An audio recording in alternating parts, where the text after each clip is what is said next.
Je me disais bien qu'il y en aurait au moins un de futé parmi vous pour demander à un Hongweji d'apprécier les propos d'un autre Hongweji, qui plus est sont grands.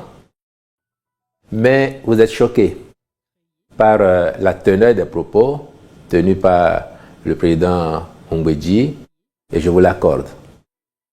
Mais je comprendrais aussi que vous ne le jugiez pas exclusivement sur ses propos, parce qu'il a déjà dit de bien meilleures choses que ça.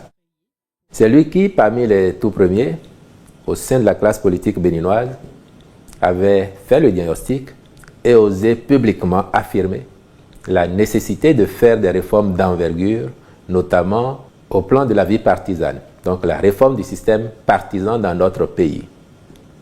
C'est encore lui qui avait fait le constat de ce que le Bénin que le président Patrice Talon a hérité était un Bénin, pour reprendre à peu près ses mots, fragmenté, descendu de son piédestal, pour lequel il fallait un État fort afin d'engager les réformes et les actions nécessaires à sa réhabilitation.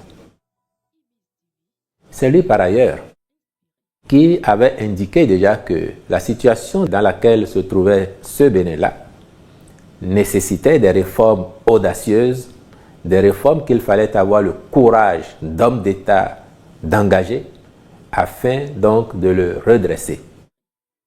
Après, il est vrai que, comme l'enseignerait La Rochefoucauld, même les changements les plus souhaités ont leur mélancolie.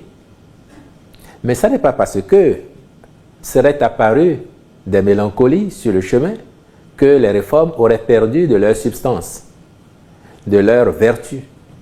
Vous avez été choqués à juste titre parce que, au regard de l'ampleur de la transformation positive que connaît notre pays aujourd'hui, on peut s'interroger sur le timing, sur les objectifs d'une telle réaction. J'ai dit, je vous accorde d'être choqués. Dans tous les cas, c'est que cela rassure les uns et les autres que le pays est une belle démocratie qui fonctionne.